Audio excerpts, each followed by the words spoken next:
The gift of Comic-Con keeps giving, and we love it. Marvel just dropped the official trailer, or technically trailer 2, for Thor: Ragnarok at San Diego Comic-Con this weekend. Thor: Ragnarok looks like it is going to be the best film starring the Asgardian yet. The new trailer for Ragnarok has a vivid color palette, great theme music, lots of action, and a talking Hulk. There is a lot resemblance to James Gunn's Guardians of the Galaxy series stylistically, and it is a fresh direction for Thor. Let's not forget Thor: Ragnarok is going to be just as important for the Hulk too. Key takeaways from Thor: Ragnarok. There are a ton of takeaways from the new Thor: Ragnarok trailer.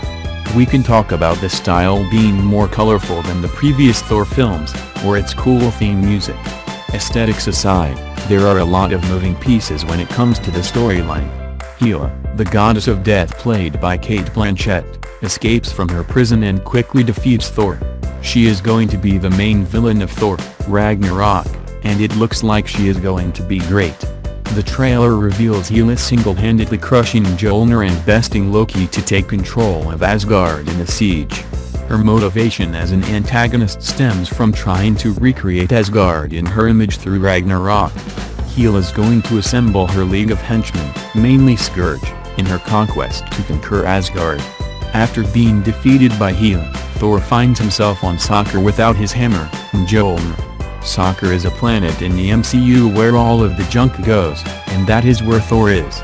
From the looks of it, Thor might be going through a short Thor unworthy arc, which could be why he cuts his hair.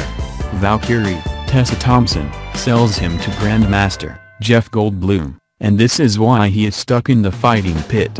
He reunites with the Hulk and loses another battle. So it looks like Thor will be trying to redeem himself by preventing Ragnarok, saving Asgard, and defeating Hela. Let's not forget where the Hulk fits in and his amazing action pieces in the trailer. Hulk's CGI also looks more detailed as they have incorporated a ton of Mark Ruffalo's facial features. We see him fighting Fenris Wolf in one cut and Surtur, the Fire Lord, in the next. Oh yeah, and the Hulk talks too. He has a short vocabulary, but a talking Hulk is still pretty damn cool. If there is anything to take away from Thor: Ragnarok, we can take away the Hulk's importance. It looks like Thor: Ragnarok's going to have more Hulk than Bruce Banner. Bruce even asks Thor, "Where are we?" indicating that Hulk has not changed back since Avengers: Age of Ultron. More importantly, just like a tease of the Thor unworthy arc, there is also a tease of the Planet Hulk arc as well. What else to look out for? Valkyrie, the woman who captures and sells Thor to the Grandmaster, will also play a vital role in Ragnarok. In one cut of the trailer, she's charging into battle against Hela with what appears to be her Valkyrie. Considering when we are first introduced to Valkyrie, her fight against Hela looks like a flashback.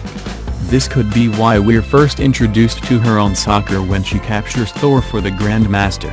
Only a defeat by the hands of Hela would take her away from Asgard. It's also the reason why she's doing the Grandmaster's bidding on Sokar. Speaking of the Grandmaster, who is the literal master of the universe, he too is an essential character in Ragnarok. Not only does he partner with Loki to make Thor compete in the fighting pit, but he is also connected to other characters in the MCU. The Grandmaster is the link between Thor and Guardians of the Galaxy because he is the Collector's brother. The Collector was in Guardians of the Galaxy Volume 1. He is also the link to Thanos because in the comics Thanos takes the Mind Gem from him. So keep an eye on the Grandmaster in Thor: Ragnarok. Do not forget about Loki. Loki's always been a major character in the Thor film franchise. Just think about the last time we've seen him in the MCU. The last time we saw Loki is when he disguises himself as Odin ruling Asgard. It's clear from the events taking place in the trailer things don't go well with Loki as ruler. It cannot be all bad for Loki though. In Ragnarok he teams up with Thor, Hulk, and Valkyrie to defeat Hela. Considering his role in Avenger: Infinity War, it will be interesting to see if Loki has a change of heart by the end. Ragnarok's going to be awesome. The epic team-up between Thor and the Hulk is good for both characters. For the Hulk we get a story about him, that is not just about his relationship with Bruce Banner. We get Hulk talking and interacting with other characters. This is something we have only seen in small spurts in the MCU. It is a look inside of his mind, and hopefully, we get a reason as to why he, not Bruce Banner, left Earth.